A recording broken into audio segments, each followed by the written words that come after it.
사랑합니다. 오늘 우리가 읽은 본문 말씀은 그동안 저와 함께 여호수아서 말씀을 함께 나누었던 것처럼 땅 분배, 기업의 땅 나누기를 마치는 마지막 말씀입니다.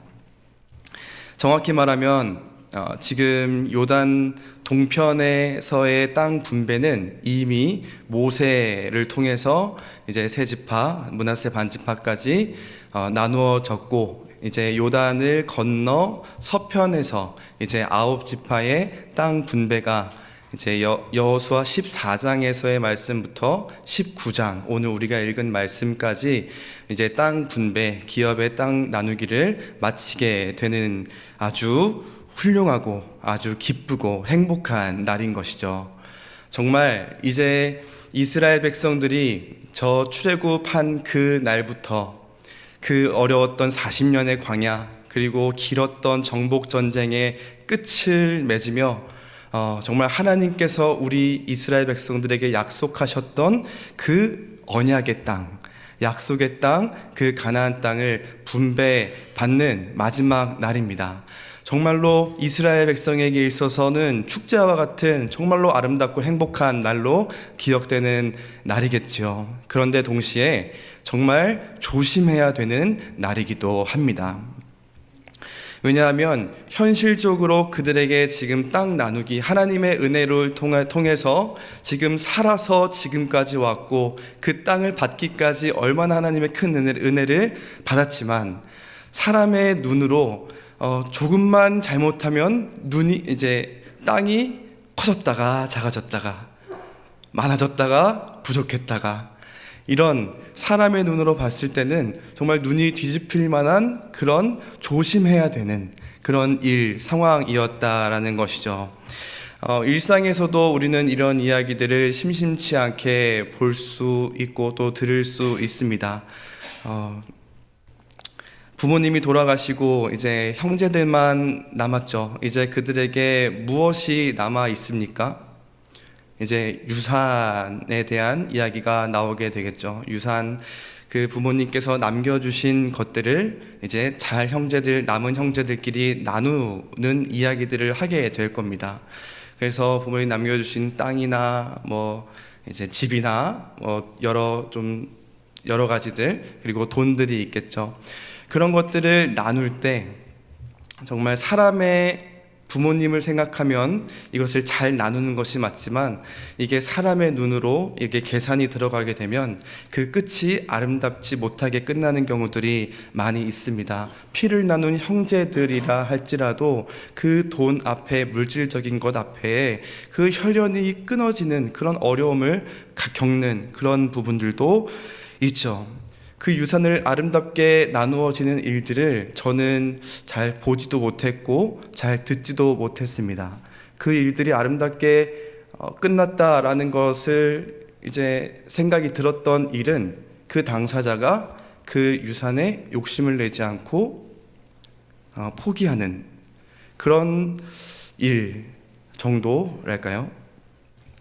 잠언 말씀의 그 17장 말씀에 보면 마른 떡 한 조각이 있고도 화목하는 것이 아무리 많은 돈을 가지고 다투는 것보다 낫다라고 이야기하지만, 사람은 그 물질과 그 현실 앞에 그 돈 얼마에 땅 몇 평에 형제의 끈이 갈라지는 그런 어려움들을 보고는 합니다. 그러나 이 일은 더군다나 그저 돈 몇 푼, 땅 몇 평의 일이 아니라 한 나라를 나누는 일입니다. 그래서 더 조심하고 더 조심해야 하는 일이죠. 이것은 사람의 일이 아니라 하나님의 일이었기 때문에 더 조심해야 합니다. 그래서 이 일이 아름답게 잘 나누어졌을까요? 나름대로 아름답게 잘 나누어졌습니다. 중간중간에 좀 땅이 좁다, 좀 더 달라, 이런 불평이 좀 있었지만, 그래도 이 끝을 보면 또 하나님의 은혜로 아름답게 잘 나누어진 것 같습니다. 어떻게 잘 나누어질 수 있었을까요? 하나님께서 이 땅 분배를 할 때 하나님께서 중요한 원리를 이 땅 분배의 원칙에 적용하셨기 때문입니다. 심어 놓으셨기 때문이에요. 그 원리는 바로 여호와의 명령대로입니다. 사람의 생각과 사람의 사리사욕, 사람의 기준, 사람의 계획대로 이렇게 하는 것이 더 좋게 나눠지는 것이겠다, 이렇게 하는 것이 나라의 유익이 되겠다, 이런 사리사욕과 기준이 아니라 오직 여호와의 명령대로, 그러니까 이스라엘 백성은 그 앞에 어느 누구도 말을 할 수 없게 되는 겁니다. 아주 공정하게 땅 분배가 마치게 되었다라는 것이죠. 그렇다면 어떤 여호와의 명령이 있었을까요? 하나님의 이 땅 분배, 하나님의 나라의 기업을 나누는 데 있어서 이 일을 나눌 사람이 필요했습니다. 그래서 하나님께서는 이 일을 나눌 사람을 여호와의 명령으로 세우셨는데, 이런 중요한 역할을 누가 했는가? 오늘 말씀에도 나타난 것처럼 제사장 엘르아살과 눈의 아들 여호수아가 이 일을 맡아 했습니다. 하나님께서 이 땅 분배 일이 지금 당장 닥쳐왔으니까 이 일할 사람이 필요하겠다 하고 이 일에 적임자를 뽑아낸 것이 아니라, 이 일은 먼 지난날 요단 저편에서 모세에게 하나님께서 이미 말씀하셨던 내용입니다. 민수기 34장 말씀 보면, 너희에게 땅을 기업으로 나눌 자의 이름은 이러하니 제사장 엘르아살과 눈의 아들 여호수아니라. 제사장 엘르아살은 아론, 대제사장 아론의 아들이자 아론의 후계자였습니다. 그리고 눈의 아들 여호수아는 모세의 후계자이죠. 하나님께서 이 땅 분배를 위해 이 땅 분배의 집행자를 이미 하나님께서 세우셨다. 그러니까 저 사람이 조금 마음에 들지 않아도 여호와께서 세우셨기에, 여호와께서 이 사람을 세우셨기에 그 사람의 말에 복종할 수밖에 없는 하나님의 명령의 이 원리를 이 땅 분배의 집행자를 세우는데 사용하신 것입니다. 뿐만 아니라 이런 이제 이 집행자가 뽑혔으니 이 집행자가 어떻게 땅 분배를 해야 할지 하나님께서 방법까지 주셨는데, 어떻게 이 땅 분배의 방법을 주셨느냐? 우리가 잘 알고 있듯이 제비를 뽑았다라는 것입니다. 제비를 뽑았다라는 것은 사람이 할 수 없는 그 영역까지 갔다라는 거죠. 아무리 그 사람이 똑똑하고, 아무리 그 사람이 계획적이고, 아무리 그 사람이 돈이 많고 권력이 있다 할지라도 제비를 뽑는 일에 있어서는 어떠한 영향력도 행사할 수 없다라는 것입니다. 그러니 이 땅 분배에 있어서 하나님만이 우리의 감독자 되시고, 하나님이 이 땅의 분배, 그 기업을 나누는 일에 있어서 하나님이 우리의 감독자 되시며 어떠한 인간의 편파적인 결정도 이곳에 있지 않다라는 것을 각 지파의 지도자들에게 보증하는 것이었습니다. 어떤 개인의 사리사욕도 들어갈 수 없다라는 것이죠. 그래서 하나님께서 이 제비뽑기를 사용하셨다고 해서 이것이 정말 이 제비뽑기라는 이 방법이 거룩한 방법이고 정말 이것만 우리 교회가 해야 될 일은 아닙니다. 하나님 이 제비뽑기라는 이걸 통해서 이런 하나님의 명령, 하나님께서 감독자 되신다라는 이런 원리를 이 제비뽑기를 통해서 사용하신 것이었습니다. 앞선 이 여호와의 명령 첫 번째, 하나님의 여호와의 명령으로 여호수아와 엘르아살을 통해 사용하셨다. 그리고 여호와의 명령을 통해 제비뽑기라는 이런 어떻게 보면 말도 안 되는 이런 방법을 통해서 사용하셨다. 이런 정말 중요한 일에 사용하셨다라는 것 앞에 이것을 묵상하다 보니 참 감사한 제목이 떠올랐습니다. 이런 말도 안 되는, 어떻게 보면 인간적으로는 이해가 되지 않는 이런 중요한 일을 이렇게 진행한다고 라고 생각이 들 수 있지만, 여호와의 명령, 하나님의 말씀, 그 여호와 하나님의 이름 앞에 엎드리는 이 이스라엘의 모습을 봤을 때 정말 저는 소망했습니다. 하나님께서 나에게 주신 제 가정, 그리고 하나님께서 우리에게 주신 이 교회가 우리의 생각이 어떻든, 우리의 계획이 어떻든, 우리의 계획과 우리의 능력과는 우리가 납득할 수 없는 일이라 할지라도 하나님의 이름 앞에서는 그 어떠한 일이라도 엎드릴 수 있는 이 믿음의 민족이 되면 좋겠다. 이런 믿음의 소망을 가지게 되었습니다. 바라기는 정말 이곳에 모인 모든 성도님들의 가정이 하나님의 이름 앞에 엎드릴 수 있는 그 어떠한 우리가 이해되지 않는다 할지라도 하나님의 말씀이 인도하는 그곳에 우리 가정이 함께 인도받는 우리 모든 가정 되시기를 축복합니다. 여호와의 명령 세 번째입니다. 이제 그 하나님께서 여호와의 명령으로 사람을 세우셨고 그 사람이 이 제비뽑기라는 방법을 통해서 이제 어떠한 것을 이제 나눠야 하죠. 기업을 나눠야 하는데 그 기업을 나누는 기준이 있어야 합니다. 무한정으로 제비를 뽑을 수 없기 때문입니다. 그래서 하나님께서 세우신 기준, 마지막 세 번째 명령, 그들의 경계를 따라서 나누었다라는 것이죠. 오늘 49절 말씀에도 이스라엘 자손이 그들의 경계를 따라서 기업의 땅 나누기를 마쳤다라고 이야기를 합니다. 그 경계는 어떻게 이루어졌습니까? 그 경계는 가족의 수대로 나누어졌습니다. 실제로 우리가 이제 19장 말씀에만 이 땅 분배가 5번이 나오고, 그리고 이제 그 전에도 모든 땅 분배에서 가장 처음 이제 등장하는 문장이 있는데, 가장 사용된 말은 뭐냐면 그들의 가족대로 제비를 뽑았다라는 것이죠.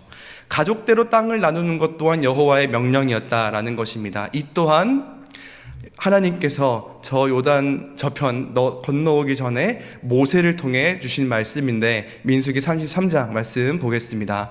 너희의 종족을 따라 그 땅을 제비로 뽑아 나눌 것이니 수가 많으면 많은 기업을 주고 적으면 적은 기업을 주되 각기 제비 뽑은 대로 그 소유가 될 것인즉 너희 조상의 지파를 따라 기업을 받을 것이니라. 아멘. 가족의 수대로 기업을 준다는 것입니다. 정말 대단하지 않습니까? 예, 저희 담임 목사님은 아주 많이 받으실 것 같습니다. 예, 가족의 수대로. 그래서 시편 127편 말씀에 저희가 잘 알고 있는 말씀처럼 자식들은 여호와의 기업이요 태의 열매는 그의 상급이로다 라는 이 말씀이 이런 맥락으로 나온 말씀이지 않을까 싶습니다. 그리고 저희가 계속해서 요즘 살펴보고 있는 창세기 1장의 말씀을 통해서 생육하고 번성하라, 그리고 정복하라, 다스리라 라는 이 말씀 또한 하나님께서 여호와께서 우리에게 주시는 이 기업이 바로 우리의 가정의 수대로 나누신 하나님의 방법이라는 것입니다. 정말 은혜이죠. 가족의 수대로 주는 것, 우리의 능력대로 주는 것이 아니라 하나님께서 땅을 나눠주실 때, 우리에게 기업을 나눠주실 때, 저에게 기업을 나눠주실 때 얘는 이만큼 할 줄 아니까, 얘는 이만큼 능력이 있으니까 조금 더 내 이런 사역들을, 내 봉사들을, 내 것들을 조금 더 크게 키울 거야, 내가 이만큼 주면 이만큼을 해올 거야 라는 그런 능력대로 하나님이 주신 게 아니고, 그리고 누가 더 싹싹한가, 누가 더 예쁜가, 누가 더 잘생겼는가 이런 기준으로 주신 것이 아니고, 하나님께서는 우리의 가족의 수대로, 우리의 가족이 살아갈 수 있는 바로 우리의 생존의 문제로 우리에게 이 기업을 주셨다라는 것입니다. 하나님의 관심은 우리의 능력에 있는 것이 아니라, 하나님의 관심은 우리의 겉모습에 있는 것이 아니라, 우리의 업적에 있는 것이 아니라 우리가 어떻게든 그곳에서 사람답게 살아갈 수 있도록, 하나님이 그곳에서, 하나님이 맡기신 그곳에서 하나님의 백성으로, 하나님의 기업으로 살아갈 때에 부족함 없이 살아갈 수 있도록, 그곳에서 불편함 없이 살아갈 수 있도록 하나님의 관심은 우리의 행복에 있다라는 것입니다. 얼마나 은혜의 이런 대목이 아닌가 싶습니다. 구약에 나타난 이 기업은 여기서 끝나는 것이 아닙니다. 신약까지 이어져서 신약의 시대를 살아가고 있는 우리에게 하나님 나라의 기업으로 이어가게 하십니다. 그래서 이방인이든 유대인이든 여성이든 병자이든 그 누구든 예수 그리스도의 믿음을 믿는 자에게 하나님의 나라의 기업을 주신 것입니다. 하나님 나라의 기업을 받은 우리를 통하여서 그 하나님 나라의 왕노릇하게 하실 줄을 믿습니다. 아멘. 그래서 죽어 지옥 갈 인생을 천국 가서 정말 하나님 나라 가운데 주님의 영광을 마음껏 누리며 하나님과 살아가게 될 그날을 함께 꿈꾸면 좋겠습니다.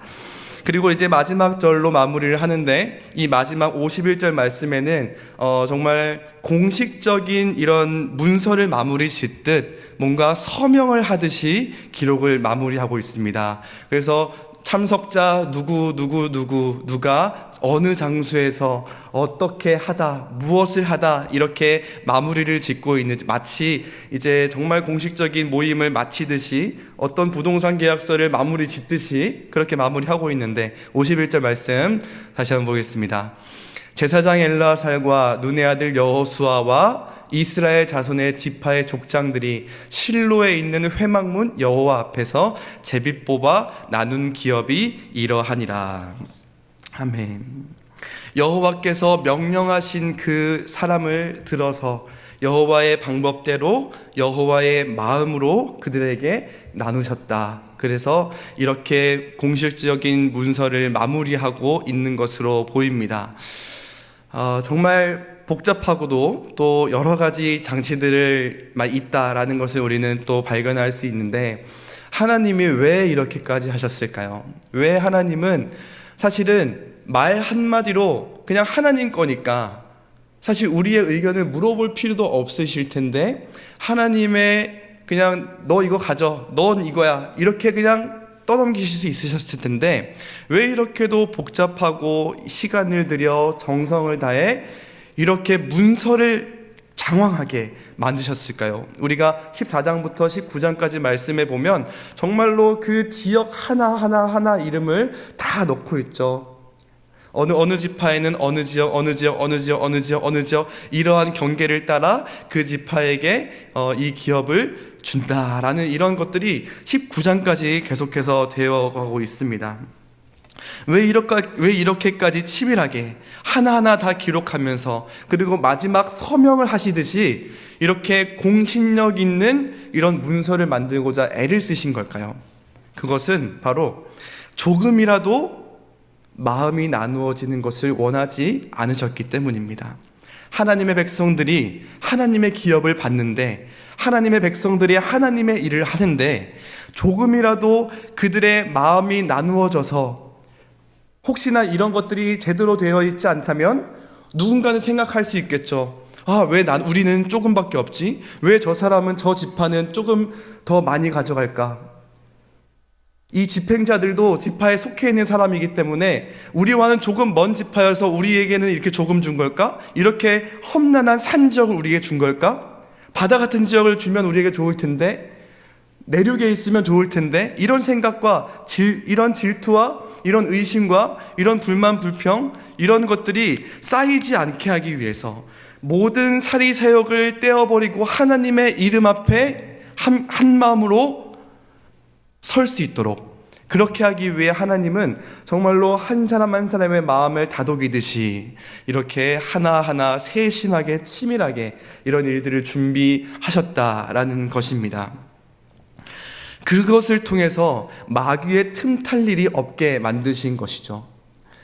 마귀는 하나님의 일을 할 때, 하나님의 일을 할 때 마귀는 그 마음을 헤집어 놓습니다. 그 마음의 하나를 뒤집어 놔서 하나님의 일을 할 때에 그 사람의 마음을 통해서 하나님은 이 마음을 하나가 되게 하길 원하시는데, 하나가 되지 않도록 그 마귀는 그 사람의 마음을 뒤집어 놓는 것입니다. 그래서 의심이 들게 하고, 불평을 하게 하고, 질투를 하게 하고, 분노를 하게 하는 것이죠. 그래서 하나님은 비난하고 조롱하지 못하도록 하나님께서 정말 세밀하고 치밀하게 이렇게 하나님의 이름 앞에 엎드릴 수 있도록 하신 것입니다. 말씀을 맺겠습니다. 하나님께서는 이 이스라엘 백성들에게 땅 분배를 마치셨습니다. 여호와의 명령을 따라서 집행자를 세우셨고 제비를 뽑으셨고, 또 하나님의 마음처럼 정말 그들의 가족의 수대로, 그들의 필요대로 이런 일들을 행하셨습니다.